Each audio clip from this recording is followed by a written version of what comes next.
Galimera, galispera, galinichta. No matter where in this wild, wacky, and sometimes wonderful world you might be, thank you for making the Highbury Squad part of your day. I know many of you be listening on replay. This is an unusual hour for Squad Central to be going live. But when you get these three together, you've got to roll with it. I know, Squaddies, it's tough times, or is it? Is everyone overreacting, or do they have every right to be a little bit bitter? Let's rock and roll.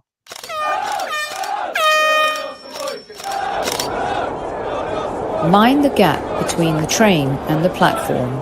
Please stand clear of the discussion doors. The next stop is Highbury Squad.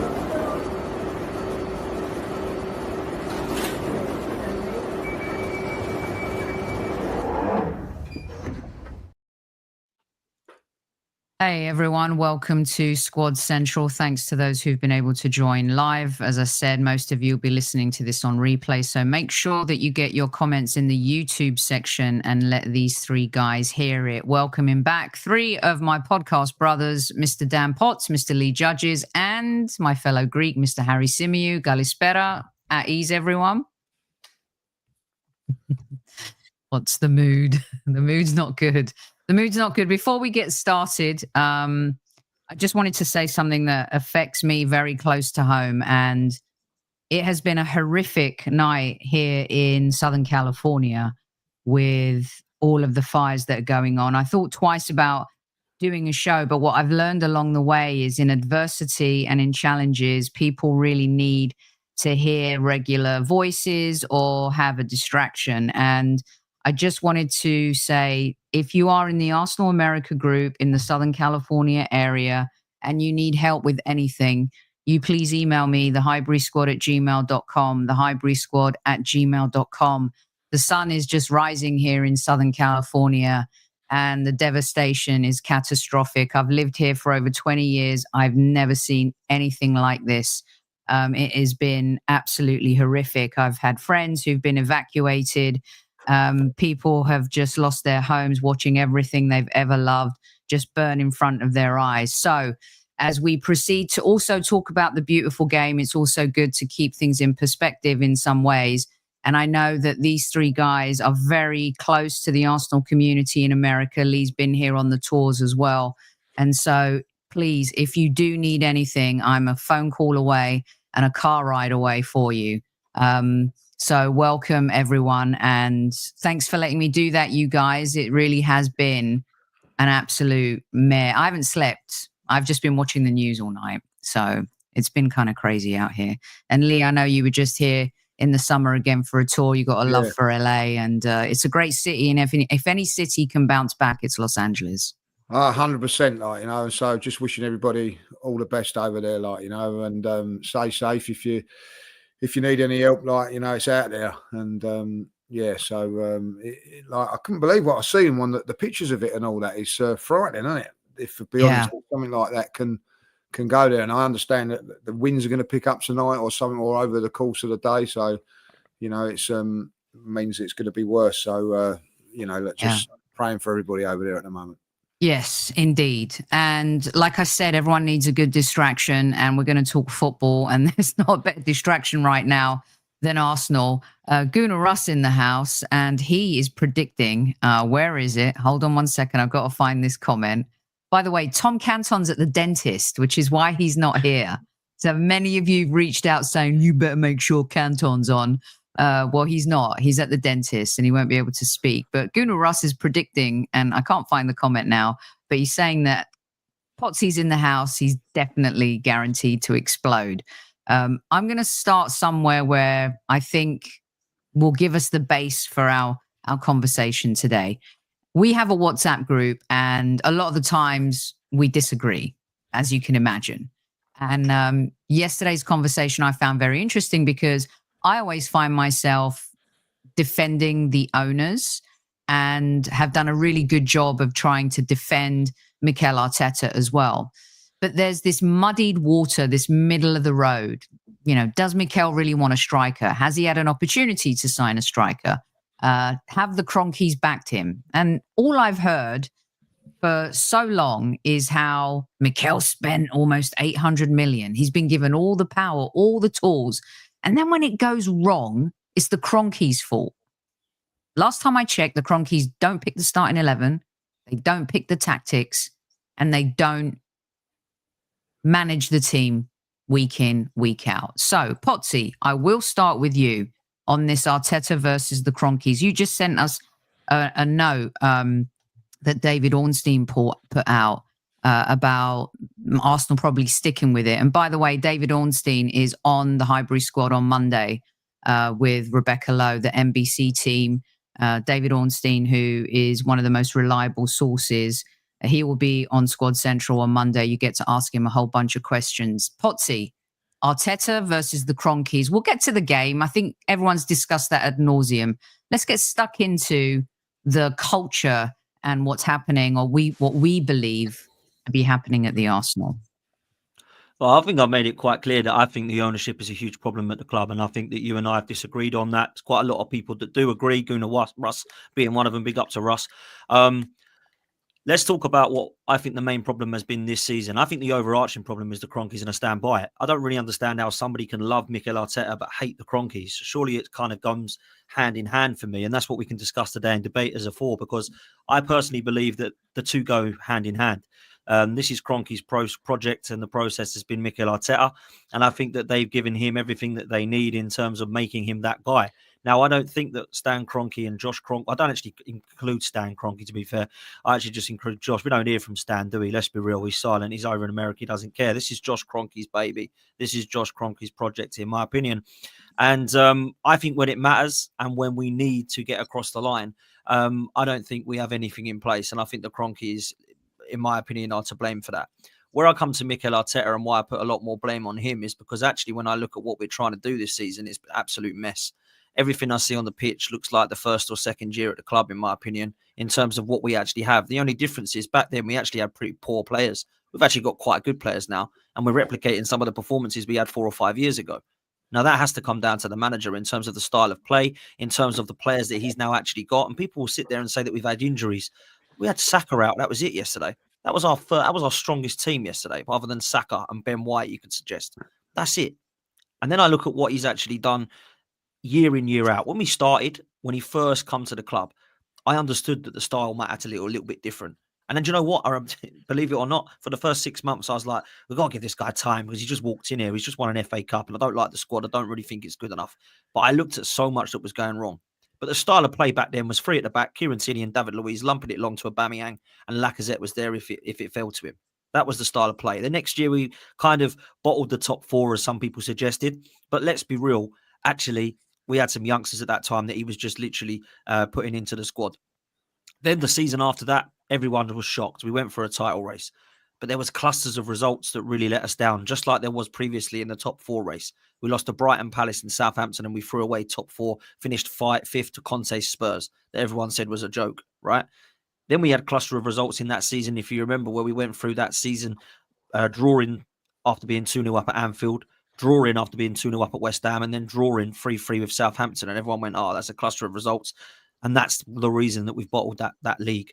Last season, what did we have? Yeah, you guessed it, a cluster of results. But actually on top of that cluster of results and cluster of bad results, we had a style of play that was a lot more resolute and compact that no one really understood. We bought a marquee signing in Declan Rice and another marquee signing in Kai Havertz, and we weren't really sure where Havertz was playing. We're still not quite sure where he's supposed to be playing now. I saw him right wing last night. And then what we do is we have a complete change in terms of us going forward. Back end of last season, we blitzing teams, lost to Villa and threw the league away, right? And this season, it's like he's got huge PTSD from the last two. And it's like, don't concede goals. Well, what are you doing, Mikel? You're conceding goals. Make sure we don't lose the game. What are you doing, Mikel? You're losing games. So I've seen so many styles of football, so much change from him, so much overthinking and overcoaching that it's becoming very robotic, very unentertaining and very boring. And if anyone's got a Kindle or knows any good books, then please do send it my way, because I fancy having a read when I'm going to these games at the moment to actually get me through it. It is that bad. It is that poor of what I'm watching. And these are players that we've spent a hell of a lot of money on. So for me, that's why I'm putting this season a lot more on Mikel. But overarching, it's the Kroenkes, man. This is their project. That's what I think. I have a couple of really good Jackie Collins books that I could recommend to Potsy. Please do it. Please do it. Bit spicy. Harry, you have been criticised for being an Arteta Homer, and your brown envelope gets bigger every week. You've also, I've seen on your last couple of shows, perhaps really started to ask some questions. I saw your show where you kind of did the progression part. And then you did a show, I think, if it was this morning or last night, on what the underlying issue and the underlying problem. My biggest issue is I hear what Dan's saying, and early on, I think the Kroenkes had a lot to blame. I think this season, David Hillier said it on our show. He was on with Warren Barton on Monday, and he said third year is going to be tough. Arteta, as many of the squaddies are saying in chat, is paid 15 million a year.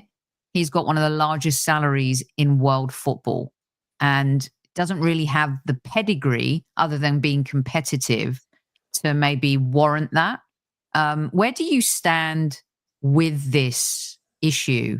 And in terms of investment, you got the Marino signing that people say Arteta whoever didn't want him, Edu didn't want him or whatever. He signed Calafiori.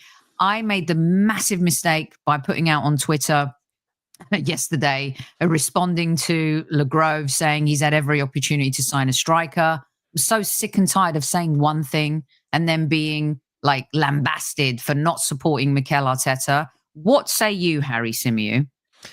So I think like Dan's just spoken, and I love you, Dan, but you've gone back like 3-4 years there, and I don't think that is even relevant to the conversation. Why is it not relevant, Harry? It's not relevant, Dan, because it's undeniable that over the last 2 seasons, Arsenal have dramatically improved. It is undeniable fact that Arsenal are title contenders, which is the exact thing that you were demanding we were a couple of years ago. And we've got there. We need to get over the next step and the next hurdle now. That is true as well. But to completely dismiss what happened in the last couple of seasons, which is Arsenal took massive strides forward, I think is massively unfair on the manager. I think where I agree with the stuff about the club is we obviously, when KSE first came in, we were all a little bit unsure. That's fair to say about what their motives were. Are they here to win or are they here to make money? And ultimately, all owners want to make money, but are they going to win along the way? That was always my question. Over the last few years, they've invested a hell of a lot of money to get Arsenal to a point where they can compete again and to get Arsenal back into the Champions League. And I'm happy about that. However, my question is now that you've bridged that gap between being nowhere to being competitive, are you willing to go the extra mile to make this team win? And that starts now. That started in the summer that's just gone. So I agree with you that last summer, when you look at it now with a bit of hindsight, was a bit of a failure. I think that we needed a left back, so I'm fine with the fact that we signed Calafiori. I think we needed a left 8, so I'm okay with the fact that we signed Mikel Merino. But we needed an attacker.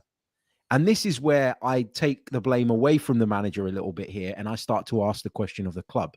Because nobody in the world is going to convince me that when Mikel Arteta went into last summer's window, he turned around and said, my number one choice as an attacker is a Raheem Sterling whose best days are clearly behind him. And that's a deal we can do on deadline day for basically free. That's what I want. Nobody's going to convince me that was Mikel Arteta's first. That's where I agree with you. That's where I agree with you. That is something that that happened right at the last minute because we couldn't get whatever deal over the line that we wanted to get first and foremost, primarily. If we're saying Arteta calls all the shots, do we believe that was what he wanted? Do we believe that? And also add into this equation, right, that since that, our sporting director has left to go and join a group that owns Nottingham Forest, Olympiacos, with all due respect, and a club in South America, right? That's not a step up. Something has obviously happened. Something has clearly gone on behind the scenes that has led us to this point. And I just find it really difficult to believe that A, people want to dismiss the progress we've made over the last couple of years, but then B, people are sitting there saying, well, it's all Mikel's fault because he could have bought a striker. Well, so answer me the question then, all of you. Do you think that he looked at Raheem Sterling and went, that's the guy that's going to win me the title? Because if he did, he would have given him more chances. He'd have picked him. He'd have picked him in games. He'd have brought him off the bench when Arsenal were desperate for goals. Instead, he brings on Alexander Zinchenko at left back when he needs a goal. That's the sub he makes before he turns to Raheem Sterling. So, yes, I think there are a lot of things that the manager's done that I don't agree with this season. I do think we are overcoached to a point. I do think we've become a little bit too safe in our approach. And as a result, we're scared of taking risks. We're scared of doing what's necessary to pull teams apart. But he's not the only one at fault here, is my view on this. And I think it's fine to criticize him for where we are today, but I don't think it's fair to go back over the 3-4 years and highlight all the things that we were worried about at those points, because why it's don't clear you that think we've we moved brought forward. Why don't you think we bought an elite number 9 then, Harry? You're saying it's the Kroenkes not putting up the funds, or are you saying Arteta don't want one? Well, I'm definitely saying it's not a case of Arteta not wanting one. What manager does not want a striker that's going to get him out of holes? No, Why hasn't he signed one then? Why has he not got one? I don't get this. Well, the way I look at it, and it is just an opinion, obviously, it's we invested in the team and we built the team from back to front. Yeah, that was clear. And I thought that going into the summer that's just gone, we were going to go out there, break the bank, and get the striker, the missing part of the jigsaw. It's all good saying we're going to take a risk in our investment when you're spending 30 mil on a player or 35 mil on a player, which is what they've done with Calafiori and Marino. But now take a risk and spend 60, 70, 80, 90 mil on a top striker. We lost Harry. Sorry about that. There seems to be like a fear and a reluctance to go and do that. And I don't understand. Why when we linked Harry with Vlahovic, then we linked with Sesko in the summer, why have we not got one of those over the line? Is that because the players didn't want us? Is that because we didn't want to stump up the funds? Is that because Arteta didn't really want them? Like, what? I can't explain this. This is what I don't get. This is the answer I do not have a clue for. I can't tell you why that is. I don't know if it's because we've got a situation where Mikel Arteta doesn't want that 9, or if actually the Kroenkes aren't interested in supporting him with that much money. That's what I don't know. It seems weird to me that the Kroenkes are willing to allow him to spend 700 and whatever the hell it is million on the whole of this squad, but no, you can't have a striker. I don't know if I could. I just don't know what way round it is. I can make in my head kind of excuses for both of those things to be correct. If that makes sense. Can I just add to that too, in the sense that all we've heard is Arteta doesn't like to play with an out-and-out striker, and everyone's and we're going to get to the defense because I think they're getting away with it a little bit. Harry, do you want to answer Dan's question real quick, and then we'll get Lee to jump in here? Yeah, I don't know what way around it is, to be honest with you, Dan. But it doesn't make logical sense for it to be that the same manager that pushed to spend 100 million on a midfielder is now going to go, actually, I'm going to penny pinch when it comes to bringing in a centre forward, an actual difference maker at that end of the pitch. It seems to me like, and this is just a theory, that we were quite happy as a football club to invest money when it meant that Arsenal were going to get back in the Champions League so that we could bring in those huge revenues. But the question is now, and it is a question, they might prove me wrong, but the question is now, are you willing to go that extra mile now to make us winners and not just Champions League participants? And right now, I can't see that, because I can't see there being a willingness to go and spend big money. Now, if they don't do it in January, I'm going to be annoyed. But I'll be even more annoyed if we go into the following summer not doing that, because we keep hearing, summer's the time for the big business.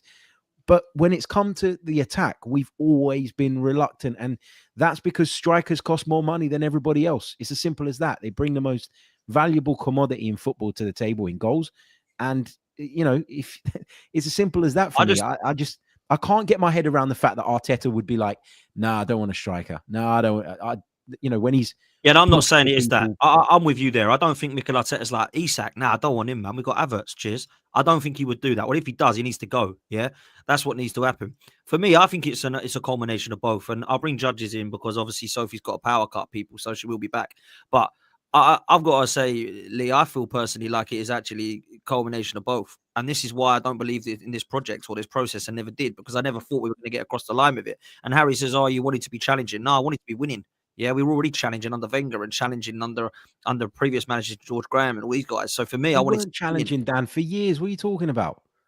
We were challenging for the Premier League title. When? We Before Arteta? When was the last time? Challenging more than we have Mikel Arteta under Arsene Wenger. We were challenging in 2008, challenging in 2011, challenging in 2017. You've gone back over a decade. You've gone back exactly 13 years. We've had to, because 5 of them have been bloody Mikel Arteta. That's half the decade. Come on, man. Real talk. Go on, Judge. Go on. Me and Harry are going to be like this. No. First of all, like, you know, I've always said that I think Arsenal should be challenging for titles. There's no divine right to win titles and no divine right to win any trophies, and that was proved yesterday. There's no divine right, and it's not easy to win trophies. Let's get this out there. That's the first thing. Let's go on the last 2 years. I think we've done very, very well over the last 2 years. People say we bottled it and all that. Like, let's go back to last season. From January to the end of the season, we dropped 5 points: 2 against Manchester City, and 3 against Aston Villa. So when you come to the summer, on the back of that and the way that they've played, I think as a coach and as someone involved in the football club, coaching, whatever, it's very, very hard to turn around and go, do you know what? We've just gone in this unbelievable run, which would have won the title any other year in the last so many years. Let's dump this player, and get this player in, So I can understand a little bit where we was with the window. I get that, right? I can get that. But what I hear all the time is, well, they're not going to go for a striker because it's not the one that they want. We're not going to settle for second best in the striker department. But you settled for second best, third best, fourth best in the midfield department and gone and got a £30 million player in the midfield to bolster whatever. And I don't understand that. I look at yesterday and say to myself, right, okay, the transfer window, you can say it's a 7 out of 10 or 5 out of 10. You can be whatever. When it comes down to a semi-final of a cup, now people go about, it's only the Caribou Cup or whatever you want to look at, League Cup. Arsenal played their best available team yesterday, their best available team that was available. So they've not played rotated or whatever. They've played their best goalkeeper, their best right back, their best central defenders, left backs arguably, but like on form, probably that one there. Midfield is the midfield that I wanted. Up front, you could argue about. I thought it was a mistake. I said it first and foremost when I see Trossard playing, and then I see him playing on the right. You can argue all about all that stuff, and you can actually say that's on Arteta. But his main signings of the summer warmed up all night. We want to win the game. We want to get back into the game. Our left back didn't come on. We chose to play a left back that was played in the youth team the year before, and a player that was his left back last season. In midfield yesterday, he rather bring on Jorginho than bring on Marino. Their big question, why? Why are you buying these players and spending 70-odd million if you're not going to play them in a semi-final, or even then, when things are going wrong, bring them on? So the summer transfer window is wrong. So it's like anything in life. You've got an opportunity to turn it around, and January comes along, you've got the opportunity. Now, I don't care who they went for in the summer, or they didn't, and I agree with Harry here. You know what I mean? Sterling was definitely not on the radar. It was we can't get anybody else, so we'll fill it in till next season or January. Now January's come along. Whoever that player is that they wanted, they should be going and breaking the bank for now. And I don't care what you can blame the Kroenkes or whatever. How much did we actually spend in the summer? 70-odd million on 2 players, right? We got that back. 35 million with Smith Rowe. We got little other deals here and there and all that. We didn't really spend a lot of money in the summer. So when everybody turns around and go, oh, you go big in the summer. Well, we didn't go big in the summer, did we? Because it's there for all to see. Now, I get why maybe we didn't go for it, because we had a fantastic team building. And if we'd have played that same team and that form going into this season, we would have won the league by a counter. For some unknown reason, Mikel's changed his philosophy and his tactics.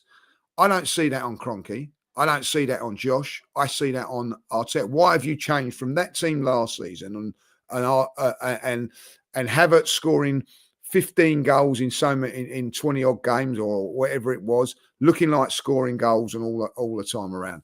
Now, we've had a few injuries this season, like Odegaard's been injured. You know what I mean? You can't, and it doesn't matter how much you people turn around and say you replace Saka. You're not replacing Saka. You're not replacing him. It's not doable. You know what I mean? Like, you can't replace him. But what you can do is get something near or damn like him. And if you can't, you have to change the style. Change something that makes you more potent, not more defensive. And I think that's what we've done. And I do actually feel that the last two seasons, I don't blame Arteta, I don't blame the Kroenkes and all that. I think that we've done it a bloody good effort, but there was a team out there better than us. And there's no argument that it was. You know, Manchester City dropped 2 points from December to the end of the season. Get that in your heads, and people turn around and say Arsenal bottled the league. Manchester City dropped 2 points. Who was those 2 points against? Arsenal at home. That's who they dropped those 2 points. So they didn't drop anything after that. Won every single game. So it's very, very difficult and hard to say we bottled it. But this season, and the frustration from me, is there ain't no one better than our team out there. There ain't. Liverpool have got their flaws. Manchester City have got their flaws. Everybody has got their flaws. But Arsenal shouldn't have had those flaws for whatever reason, and they have. You lose your best player on the 21st of December, not the 21st of February, when there's nothing you can do about it. If there is a blessing for it, it's that. Now, you can turn around and say, oh, well, what can we do? I think at the end of the day, I don't care what anybody says. Don't be hoodwinked that Saka is coming back in 2 months. I've never known anybody come back from 2 months with a hamstring injury after surgery. It ain't happening, right? And if he does come back, it's going to take him weeks to get back into the form that he did, because you only have to look at Odegaard and look at what he's doing at this moment in time, and he's suffering because of the injury he's had. Aaron Ramsey had the same injury as Saka in September. He hasn't returned since. I know he's a little bit older, but he hasn't returned since. It's a complicating injury. So you know that maybe he's not going to go down. Now, then down the road, they're all going on about their owners, this and that, and they're awful, get them out, singing songs about them. Their goalkeeper went down mid-November, was it, or whatever? What have they done with their goalkeeper over the last week or so? Facts. Gone and got their goalkeeper. Now, whether you think he's great or whatever, it don't matter. The deal was going to be done in the summer. They have gone out there and said, no, we need a goalkeeper. There he is. Why aren't Arsenal doing that? I don't care if it's Sesko, it's Vlahovic or Kukureya or whatever. Go and get it done. Because I'm telling you this now. If Arsenal do not bring anybody in January in that attacking front, unless there's a miracle with these players because they're not doing what they're doing, and also a change of style as well, Arsenal are winning nothing this season. They might challenge and they might give it a go, but they are nowhere near good enough to win the league, win a cup, because there's teams like Newcastle. And listen, Newcastle I thought were fantastic yesterday. Don't take anything away from Newcastle. They were brilliant yesterday, right? There's better teams than Newcastle in the Champions League, right? There's better teams than Newcastle in the Premier League, right? And they've got to come all to the Emirates. And you have got to find a way of breaking that team down and doing it. We've struggled against Ipswich. Newcastle had far, far better firepower. And you get sussed.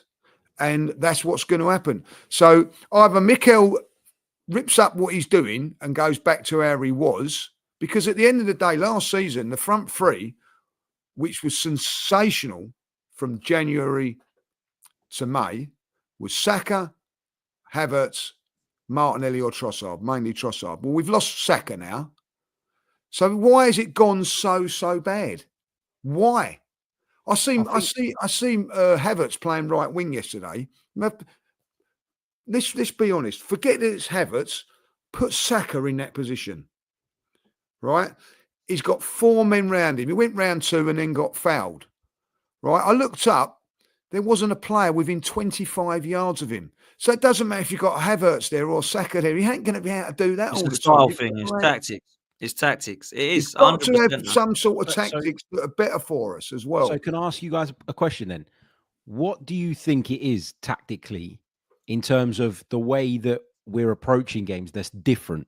Because as far as I can see it, I think Lee hit the nail on the head when he said we've been sussed out.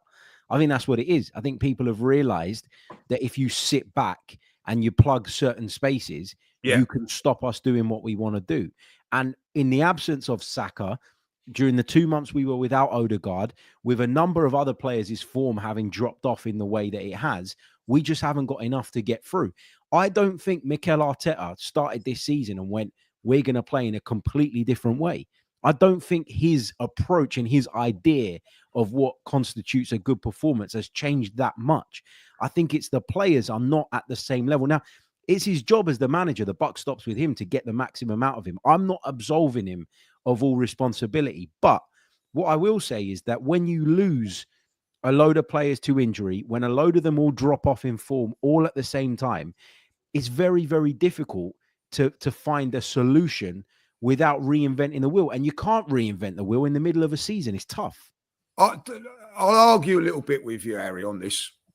And I'll go back to the Brentford game. Yeah. Look at the Brentford game. Goes 1-0 down, totally dominating the game with the slow possession-based football. We get back to 1-1. And then in the second half, for 15 minutes, we blew Brentford away with football that I have not seen all season. It was fantastic. Every time we went forward, we looked like we was going to score. And then at 3-1, we stopped doing that.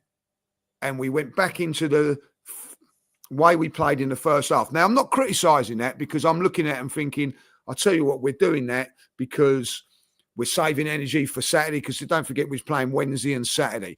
So it's there.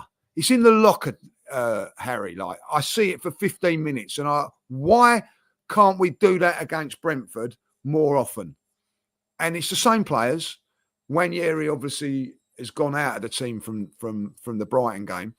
But it was the same I see players doing different things. I see us looking really good. Havertz weren't playing that day, by the way. Like, it wasn't like... In a nutshell, Lee, it's safety first, I find, with Mikel. Cautious, which is very cautious. Which is fine if you want to play that way. I've not got a problem with it. I keep saying this to people. People think I hate the style of play. I do not hate the style of play if you are winning 1-0 or 2-1. Yeah, we all grew up on that with George Graham. We all said Symeou and Conte and Mourinho have these ways of playing that style of football. Those are names, by the way, that none of this fan base wanted because of the style of play. Now we're playing worse in it and actually losing by playing it, and it's fine. So for me, we have to get this right. And to Harry's question about what do you think is wrong with it, I just think it is way too safety first. It is way too negative and defensive. And people were talking about Southgate at England and stuff like that. I see similarities. I can't even lie. Not in terms of the management style. We want Southgate anywhere near us, right? But in terms of like with England, you know how we were like, oh, come on. Like, we've got these great players on show here. I kind of feel like that with Arsenal because I rate some of these players. Where I'll agree with you guys on that is, and I've said this on my pod a few times this season, I think that in our obsession with safety and having the ball and dominating and controlling, we have lost that spontaneity that means that we can just catch someone out by doing something off the cuff.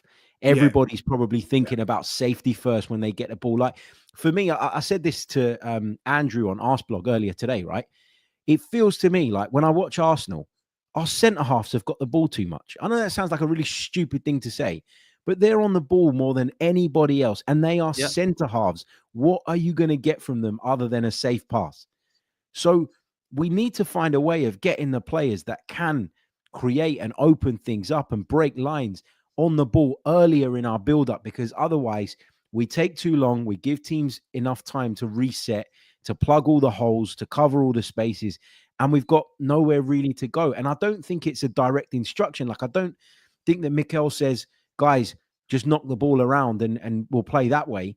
But where he's emphasized the point of control, of possession, where after every game, whether we win it, lose it, or draw it, he's talking about the possession and saying that we deserve to win it. It has seeped into their mindset that it's all about keeping the ball and that you can't take any risks. Alexis Sanchez, right, was one of the best players we had at sort of unlocking teams, right, because he'd just pick up the ball and do something off the cuff. He would never survive in this Mikel Arteta team because he wouldn't be allowed to do what he did, which was have that freedom to express himself. And that's where I think Mikel's gone too far one way in terms of his management style. So that's my criticism of him. I'm not going to criticize him too much about not getting a striker and all of that, because I think there are other people and other factors at play when it comes to that. But if I'm criticizing his management, that is the thing for me. That is the point. Harry, spot on. I think you're right. There's nothing wrong with being that way with your defence and midfield, but then you've got to say to yourself, right, as forwards, just express yourselves. Go out there and you know, do what you do off the cuff if you happen to be, because you've got the structure of the very, very good defence and midfield behind you. That allows you as a forward to have the freedom.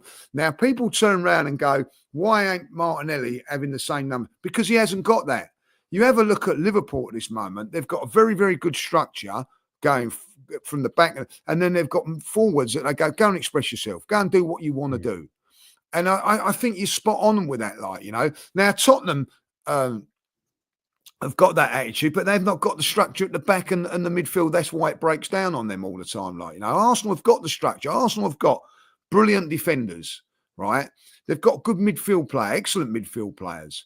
But, you know, what I see yesterday, and it was where I was sitting virtually on the halfway line, we're 1-0 down against Newcastle, and our furthest attacking player is our false nine, which is Havertz. Yeah, he's 10 yards outside our own box. Now, if you look at the game and go back and have a look at it, right, we talk about Newcastle. Where was Isak? He was always at the top of the he was always upfield. And you know what? When they wanted to go into a defensive shape and defend the 2-0 lead, where was Isak? On the bench. Took him off. Get someone else to do it. You know? So when you look at Havertz there, and I'm not sticking up for Havertz, I'm talking about any of our forwards. When they've got to make that movement to get into goal, they've got to run 60 yards, keep going 60, 60, 60, 60. When Isak is doing it, he's going 20, 30. So when that chance comes, he's fresh and he's ready for it. Bang, goal. He's not jaded and whatever because he's had to do doggies for 20 minutes from our defending. And I think that's a problem. So when people say, oh, get a striker in, you get Isak in or you get someone else in, it's no good them doing what Havertz is doing. Yeah. Because when it comes to the moments of that, he's going to be knackered as well. But you've got to use your players properly. The other thing as well, I don't know if you guys agree, like, do you feel like where we play with we play with like centre-backs at full-back a lot of the time, don't we? Like, you know, it could be Calafiori, who's by trade a centre-back playing at left-back, and then it could be Timber on the right at the moment in White's absence. We don't really get the overlapping stuff that, you know, we so often see. We don't really get any variation to our game. You know that the left-sided player is going to invert, and you know that the right-sided player is going to become a part of the back three when the left-sided player inverts. And it just, that's where my criticism is. It's all a bit too robotic. It is all. Yeah, it is. It is. And it's not great to watch, Harry. No, it's not. It's not great to watch. I'll be really honest. At Brighton, it wasn't as cold yesterday as it Brighton. It was freezing cold there, right? Like, it was like watching a game in a fridge or a freezer with with someone pissing on you. That's what it was like. You know what I mean? Like, You know what that feels like, do you? Well, I'm not You're sure. say But that's a weird fetish to have. If it was, that's how it was. You know what I mean? Like, it was so cold.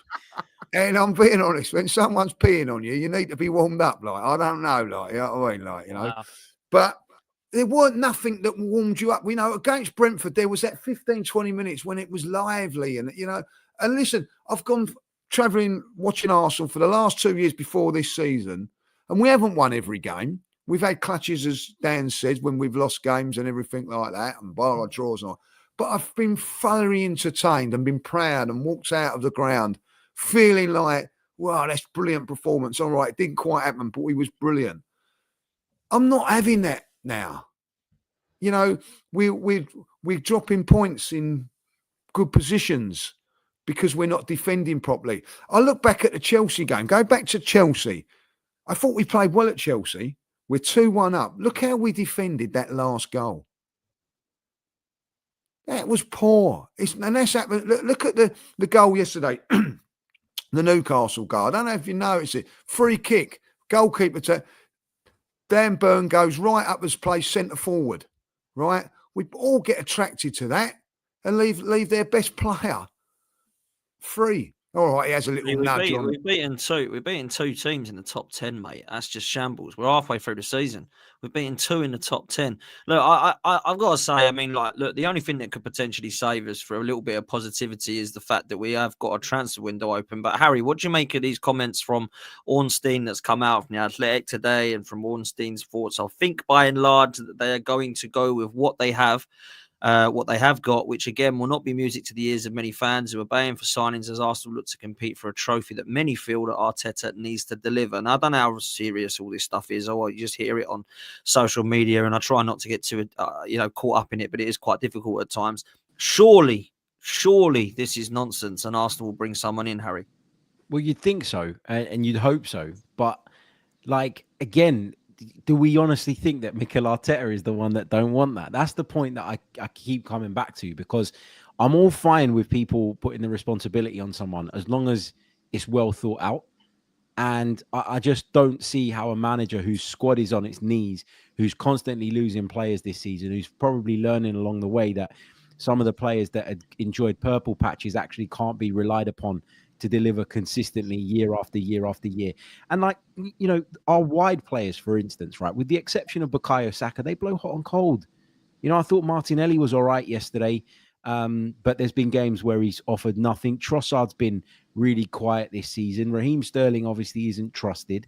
And you look at Newcastle and they got like Anthony Gordon, who's fantastic. You look at Liverpool and the options that they've got. So it's clear and obvious to everybody that we need that reinforcement. And if we don't get it, I find it very, very difficult to believe that it's because the boss doesn't want it.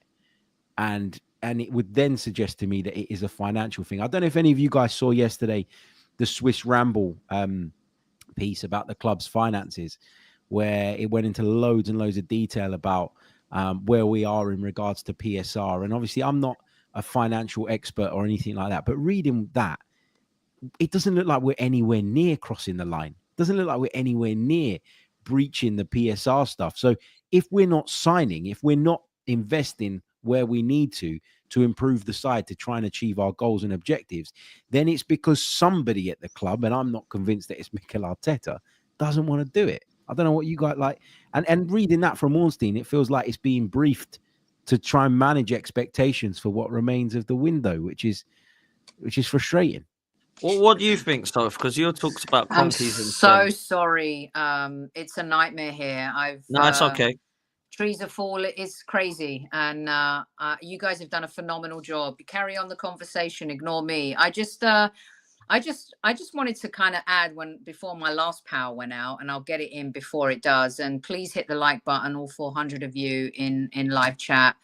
These guys have smashed it today. Aside from the tactics, the transfer stuff, all of that, in 2022-23, the last 2 seasons prior to this one, one of the things that I loved the most about the Arsenal again was the passion. I don't know if you guys have discussed this. I've heard you talking a little bit, and forgive me if I've missed a few bits, but the passion, the intimidation, the lust, all of the things that made us feel like we truly had that competitive edge again. I've not seen it once this season. The only time I've seen it was against Manchester City. And I don't know if that is a player thing, if it's an Arteta thing, Kroenkes aside, investment aside, buying a striker, strengthening the squad. Where is that lust, that passion, that undeniable drive that we've seen in the last 2 seasons? It's been missing. And in games that we were losing last season and the season before, we always believed that we would bounce back, that we would find a way to win. And this season, it feels like it's gone back to 3 seasons ago. Is that fair or foul for me to think like the passion is gone? Like, why not? I didn't see it yesterday. I didn't see enough of it yesterday. I could say that I was impressed, or not impressed. That's quite overstatement, I think. But I was okay with Rice's passion and performance. I was okay with Miles Lewis-Skelly. I didn't actually mind Martinelli yesterday. A lot of people hated his performance, but I actually thought it was okay. The rest of them I can't stick up for. I thought defensively we were a shambles, and I'm a massive fan of Timber, Gabriel, and Saliba. I thought in midfield, I thought Partey, as great as it was to see him back in there, had an awful game. And again, we saw him come off. And I just don't know what we're doing in attack at the moment. So, I mean, a lot of people are talking. I've got to big up Turkish here because he said that Havertz signing was a disaster.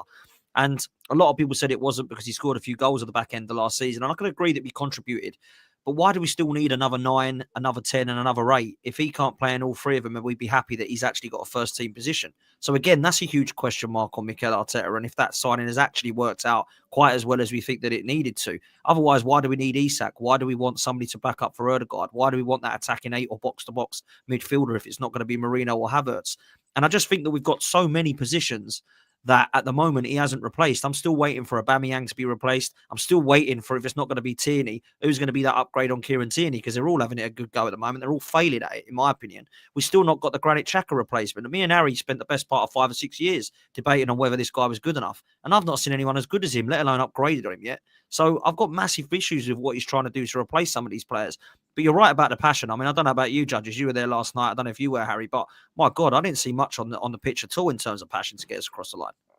No, and also, look, listen, you have to look at the fans as well. We give up as well. You know, 100%. I was going to say that 100%. You know, this be honest, maybe because of the play and all that. Like, and listen, I'm going to be really honest. There were people walking away out 60, 70 minutes yesterday. I don't blame them. I'm not saying to them, oh, what you're doing or whatever. Like, they've had enough.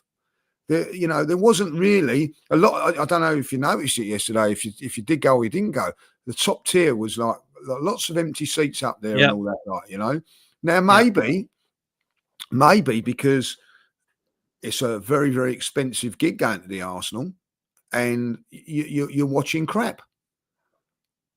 Be really honest. When have you watched a game at we're talking the Emirates now? When you thought, wow, that was a really good game of football. We played really, really well. Monaco at home in the Champions League, probably PSG, 1/2 in the Champions League. I can't really think of too many league games when we've blown teams away. Am I right or am I wrong? Forest at home, I thought was fairly convincing, if I'm honest, and that was a good performance because Forest. I want one when you've come out of there thinking, wow, you've blown me away. No, a long time ago, probably last season, if I'm honest. You know, and so. But hold on a minute. But are we there to support the team because we're going to support the team through thick and thin? Or are we going to be fair weather and say, I'm not finding this as enjoyable as I used to, so I ain't going to bother? I understand it's expensive. I understand that people live far away in some cases, and I understand why some people leave 5, 6, 7 minutes early, right? But yesterday was a shambles. On 81 minutes, I had to stand up in the press box so that I could still see the game because so many fans were streaming out next to me that I couldn't stay seated because I couldn't see what was going on the pitch. That's how many people were leaving.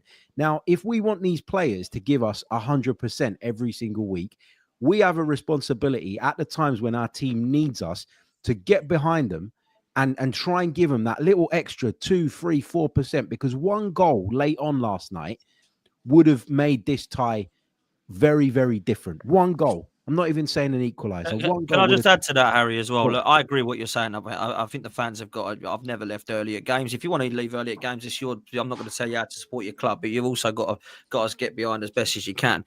I've not seen like sort of arguments and punch-ups and fights in the ground since the Wenger in and out days, and I saw it last night in the toilets, and it was saddening.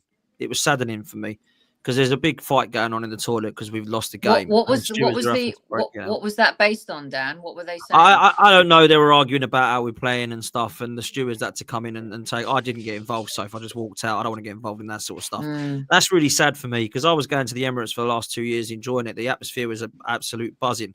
It hasn't been this season. I'll tell you that now. I'll tell you that. By the concourse by me, people know Block 5. We've got Dan and Ferguson, the guys that make a hell of a lot of racket. It ain't quite been the same. I just don't know if it's the performance. I don't know if it's the fact that there's a lot of doubt in the fan base at the moment. I know definitely in the concourse last night, a lot of people that were coming up to me going, "Oh, I hate to say that you've been right, mate, but unfortunately I think you are. Not sure where we're going this season."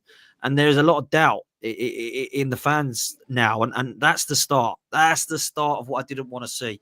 You know, I did not want to see that because that is what happened with Emery, and that is what happened with Wenger, and that's what I'm worried now that continues. And the only way to stop that, just quickly, is winning.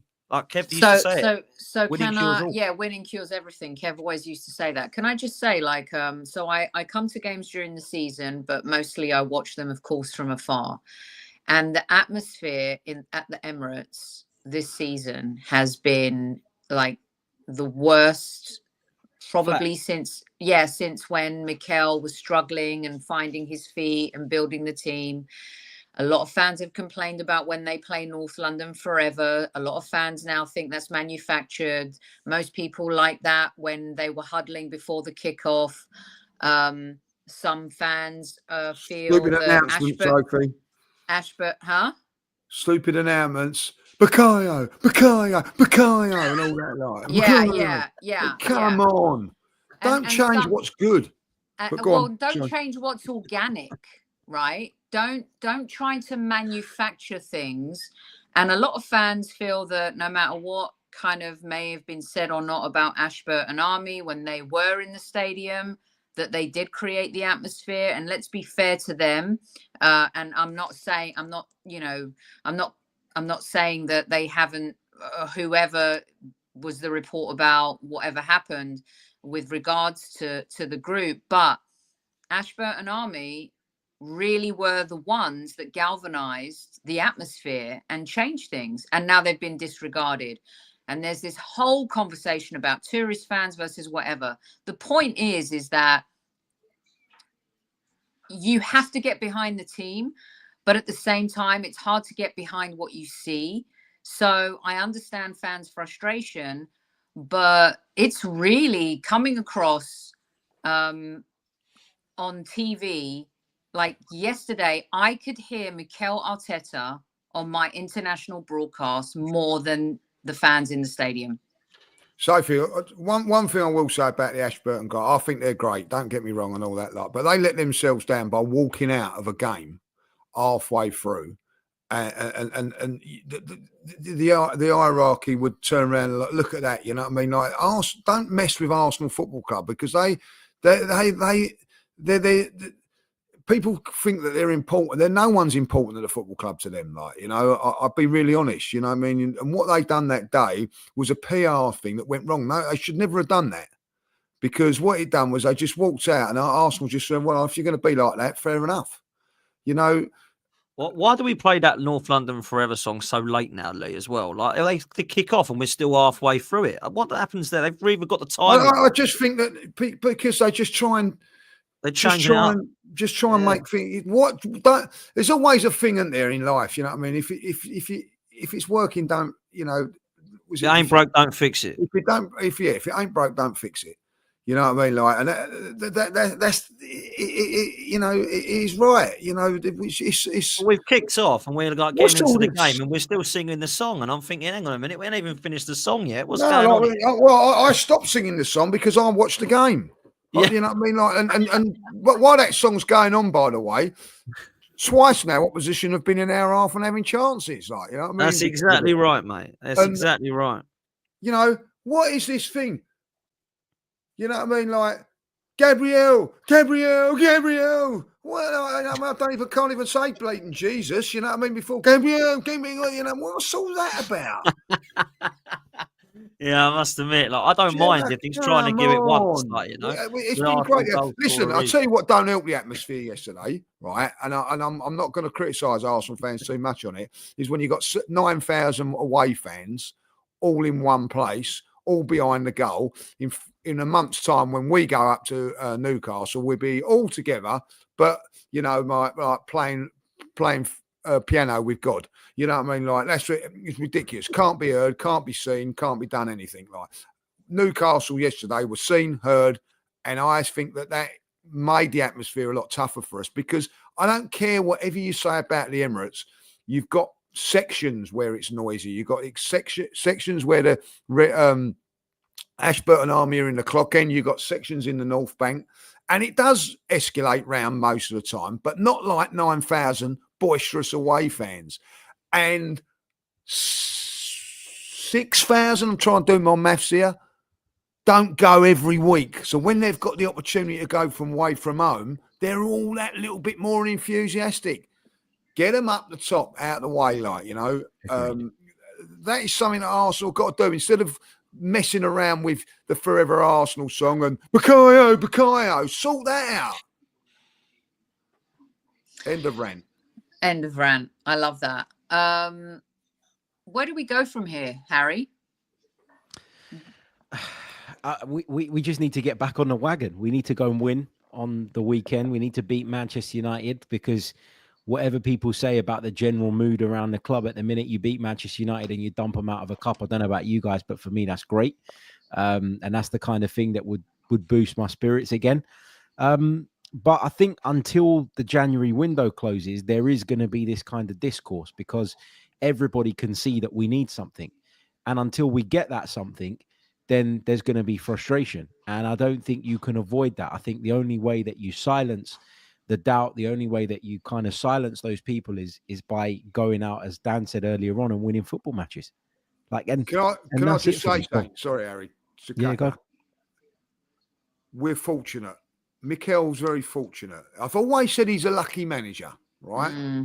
For whatever reasons. He has 2 games now where he hasn't got to worry about getting the fans up for it. Like Manchester United, hate them for whatever reason. Yeah, but the fact that's different. Fans will be up for it. Fans will not be walking out of Tottenham game. You know what I mean? Like, they'll be at it for the whole game. They'll be at it for the Man United game. These are the 2 biggest rivals that Arsenal have got. They've got them in 4 days. I think it's the perfect thing for us fans. You know, do you imagine if we got Brighton at home? No disrespect to Wolves at home now. I think a lot of people wouldn't go. But they'll be going to Man United and they'll be going to Tottenham. You know what I mean? I don't think many people will be giving up those 2 tickets for this Can't weekend. lose to Man United, that's for sure. You cannot. And Dan, United, everyone was expecting them to get absolutely thrashed by Liverpool, but they put in a good show. They really did put in a performance. And I'm not saying they're going to come to us. And do you see us going full strength again in this game, the way Mikel did in the League Cup? We have to go and put the best team out there, because it's a must-win game. I'm a fan of Amorim. I actually quite appreciate the way he set up against us in the Premier League. I know that since then they've been quite poor. Obviously, against Liverpool, they were quite impressive, and that will give them the confidence boost. Manchester United need to do something this season that can give them a little bit of hope. And I think in the last 2 seasons, one thing they've been able to boast is that they've won cups. And that means that they've got a great chance of winning them again, because they've got some of those players that have already won silverware, right? Although, I don't fancy many of them for the Arsenal side. I do think that they know how to win. And Amorim is a good manager. I think they're going to make it very difficult for us. I don't think this is going to be a good game at all, but it's a must-win. Can I ask you guys a quick question, because I got, with everything going on here, getting cut out. Did you guys talk about the defense? Because everything is so focused on the attack and going We've forward. been awful at the back. We've been conceding goals left, right, and centre. They haven't been good enough. I like them all individually, but as a unit, I think it's been poor. Yeah, we did talk about it. We're giving away some. You did? Goals. Okay. All right. Okay. Because it just seems it's so easy to point the finger at, you know, the forward line who scored more goals in our Premier League history last season, and then talk about Mikel wanting to buy a striker and him actually setting up not to play with a striker when we're making mistakes at the back. And two of your best players in the last two games have been two Highlanders and two teenagers in Waneri and Miles Lewis-Skelly. And where are those leaders? And then the other thing too, for me, real quick, I just wanted to say is, if Havertz has been sick and Odegaard has been sick, why did you start them yesterday? Why are you doing that? You shouldn't be starting these players if you think. Got anyone else, though, has he? No, but it does. Yeah, he could have played Jesus instead of Havertz. And maybe he could have played Lewis-Skelly in midfield, put Timber at left back, and put Partey at right back. It's a League Cup game, you know. So I just wanted to add that. Any final closing statements from you guys before we let 520 plus in live chat go? They're going to be pissed off that, you know, we're not going to carry on talking here because you guys have been absolutely smashing it. But we're still in the Champions League. The only thing I will quickly say is, actually, I know we've spoken about the attack and we've spoken about the defence, and I don't want to open up another discussion here, but I just wanted to make the point that I actually think our midfield has been our biggest problem this season. I actually do. I actually really do. And I know people are talking about our attack being terrible and our defence being leaky, but I think if you look at the midfield in every team, I think it's the most important department. And I think it's been a mess. I really don't understand it. We've had one of our best sixes at right back. We've had, in my opinion, one of our £105 million players that's been playing in a Fabregas role. We've got the Odegaard issue that has not really been replaced when he's been out. And I think Mikel is a massive, massive L here for that. And I don't think Marino has been a good enough signing. So that's where I think the biggest problem is, in my opinion. And I know a lot of people say we need a striker. I don't deny that. But actually, our midfield has been an absolute mess. And I need to see that improve. It's funny, isn't it? Isn't it? Balance. That's a great point, Harry. It's funny, Harry, isn't it? That, you know, Bruno G wasn't playing yesterday, but yet Tonali was made to look like prime Pep Guardiola Barcelona midfield player yesterday, wasn't he? Real quick. Yeah, because it's all about balance, like in that area of the park for me. Like you can have, you know, like sometimes there are certain games where, you know, for instance, we want to play Rice at the 6, and that's fine from a defensive point of view, but then he doesn't necessarily progress the ball in the same way. Then you put Partey in at the 6 and he can play those passes, but, you know, he's not physically great anymore. So it's about finding the balance. It's not necessarily about just the best individuals. I agree the midfield is just as much of a problem as any other area on the pitch. My closing statement is there's still a hell of a lot to play for this season. And let's not throw the towel in January, because we've seen this team recover from these types of periods before. It hasn't always been enough to get us over the line and get what we want, but I'm not giving up at this point. I think we're going well in the Champions League. It's going to be tough to turn this tie around, but it's not impossible. We've got an FA Cup tie coming up against the weekend. We've got a North London derby next week. Liverpool don't look amazing as far as I'm sorry. Like, I know the results are good, but their performances are not always amazing. Don't give up in January is what I'm going to say. My closing statement is, listen, we might not get what we want, but I'll be there on Sunday, back in the team, supporting the team. I might moan and groan, but when it comes to it, I'll be there backing them and cheering them on. And I will do to the end of the season, giving it as best I can for the team. Whether that will be good enough for us to win, that's our jobs now. Our jobs ain't to go and find players and whatever. Our job now is to support the team. I felt we didn't support the team yesterday. Listen, it's all right criticising about it and having a moan up afterwards. That's what fans are entitled to do. But for 90 minutes, we've all got to get behind the team, get behind the manager, whether you like him or not, because do you know what? It's Arsenal and we all have them. Totally agree. Potsy, what's your closing statement? I think we need to look at Sunday and a midweek again. It's weird playing Man United and Spurs both in the midweek Premier League games. Very bizarre, but anyway, maybe it's easier to police. There we go. Look, I think we've got to win these 2 games, and I think the fans have got to do all they can to do their job to get us across the line in these 2. What I would say is I expect the manager to do exactly that as well. And if we do, then trust me, things will get a lot more positive, because like Lee said, these 2 games, they're against our 2 biggest rivals. If we win them both, brilliant stuff. If we lose them, wow, I don't really want to be Mikel Arteta. Okay, so before we go, I do have a poll running, and I did promise the squaddies that we would look at it. And you 3 do feature on Newman's latest art to acquire a Zenith coin. As you guys know, Super Kev felt very strongly about Newman not receiving a coin. David Hillier made his points, made his viewpoint heard. Tom Canton did. There is a poll going on right now. Some OGs of the squaddies think that it's time that he got one. We're going to wait until our YouTube comments also pile in so we can tally up the votes. But seeing as you guys, by the way, Harry Symeou is. I get that. I get that a lot. You know, you'd be surprised how many people do that. It's unbelievable. Oh my God. And Judges and Potsy have appeared on previous Newman art. So I have to ask you 3 for your vote. Well, listen, I love Kevin. Loved him. Sometimes we would agree on most things. Sometimes we disagree.